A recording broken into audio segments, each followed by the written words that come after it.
欢迎来到新闻频道。当您订阅频道时，演员们会很高兴。封神，巴黎时装周，迪丽热巴穿迪奥时装未发新款，黛玉碾压内娱。家人们快看！2025年10月1日巴黎那雨夜，迪丽热巴从车里下来的瞬间，我手机相册直接被这张图塞满了。黑色抹胸长裙上的立体花束随着她的脚步轻轻晃动，深 V 领口衬的脖梗线条像艺术品，腰间黑水晶玫瑰跟着灯光闪，外媒镜头追着她拍。快门声比雨点还密，法国《费加罗报》直接把头版位置给了她，标题写着东方黑玫瑰的致命优雅，这牌面谁看了不疯啊？这可是他连续第5年受邀去巴黎时装周了。作为迪奥全球品牌大使，这次是去称新任创意总监乔纳森·安德森的首场大秀，待遇直接拉满到顶配。你们知道吗？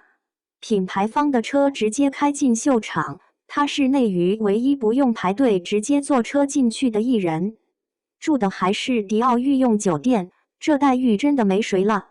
秀前试装更绝，他是国内首位且唯一能提前试装的艺人，穿的是设计师没发布的超级新款，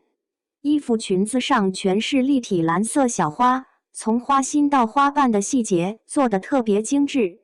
背后的花还一直延展到脖梗，蓝色针织留白部分又透着设计感，设计师团队亲自围着它量尺寸，那画面一看就是中雕明珠的牌面。先不说秀场造型，光是出发图就把热搜炸了。奶油白高领针织长裙配同色系廓形西装，脚踩乐福鞋，长发松散挽起来，金属链条包就挂在胳膊上，一点多余装饰都没有。她那状态才叫绝，清透妆容跟没化妆似的，野生没自然的很。眼神里带着点慵懒疏离，就像刚睡醒随手抓件外套出门，却把毫不费力的时髦拿捏得死死的。网友都喊慵懒感被他玩明白了。再看秀场这身封神的黑裙，腰臀比被勾勒的恰到好处，白走一步露一点腿，又美又飒。盘发把天鹅颈全露出来，珍珠项链叠在颈间，刚好呼应中式古典韵味。和现代剪裁的裙子撞出特别的火花，外媒直接夸像行走的天鹅，高贵的要命。有个小细节你们肯定没注意，身穿蓝色无袖立体刺绣花朵套裙，珍珠腰链与漆皮尖头高跟鞋搭配，被外媒称为真人版 BJD 娃娃，浅金色蓬松卷发加空气感齐刘海，突出深邃五官与异域立体感。类制成为点睛之笔，强化建模脸精致度。路透中挥手互动被形容香香软软的人间芭比。直播对脸镜头展现小脸优势，无修生图仍被赞橱窗洋娃娃，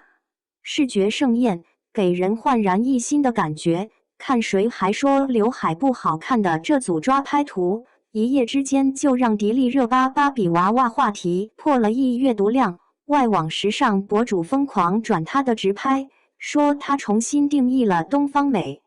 还有2025年初春那套黑金渐变羽绒服，简直是时尚圈的地震级造型。3D 立体剪裁把肩部做的蓬松但不臃肿，腰部用皮质收束带勒出曲线，下摆是哑光金属面料。走路的时候金属片撞出清脆声响 ，WWD 都夸是可穿戴声光装置艺术。那配色才叫绝，深空黑打底，渐变金纹路是从敦煌壁画飞天飘带找的灵感，用纳米级镀膜技术做的过渡，灯光下像星河在流动。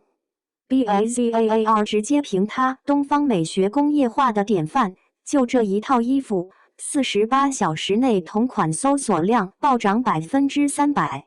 门口旗舰店访问量飙到峰值，黑金色系商品占了品牌总营收的42%。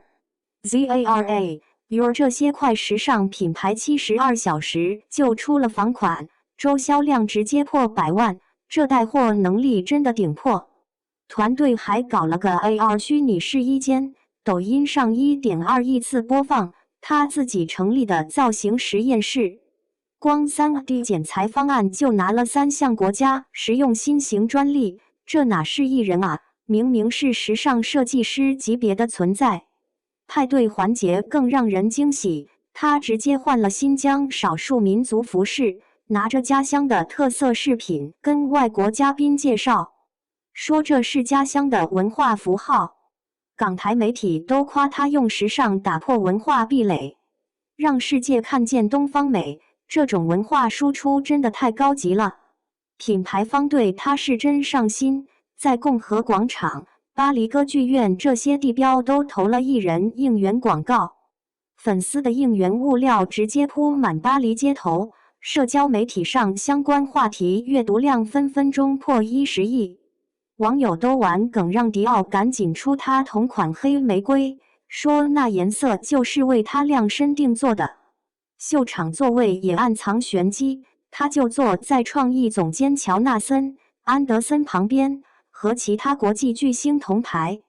时尚媒体都说这位置代表品牌对亚洲市场的重视，说白了就是认可他的影响力啊。他看秀的时候特别专注，时而微微点头，时而眼神跟着模特走，表情里全是对设计的欣赏。和设计师互动的时候也特自然，一点不刻意，这才是顶级明星和奢侈品牌的双向奔赴吧。生图更是抗打，不管是官方镜头、粉丝抓拍，还是以严格著称的外媒镜头，他的肌肤都透亮得像顶级白瓷，眉骨立体，眼眸亮得像星星。外国网友都惊了，说这脸是 AI 都不敢生成的完美建模。不过有一说一，内娱对他好像总是更苛刻。之前黑金造型火的时候，有人说穿羽绒服露脚踝装腔作势，这次捂胸防走光，居然有人挑刺说不够大方。明明就是礼仪周到，对比外媒的疯狂夸赞，这差别也太大了。他明明把传统文化融进时尚里，拿了专利带动了销量，连续5年在国际舞台撑场面，却总被揪着小细节骂，连穿少数民族服饰宣传家乡文化，都有人说刻意卖情怀。一个真诚善良的女孩子，你说到底要做到什么程度，内娱对迪丽热巴的偏见才能少一点呢？对此，小伙伴们有什么看法呢？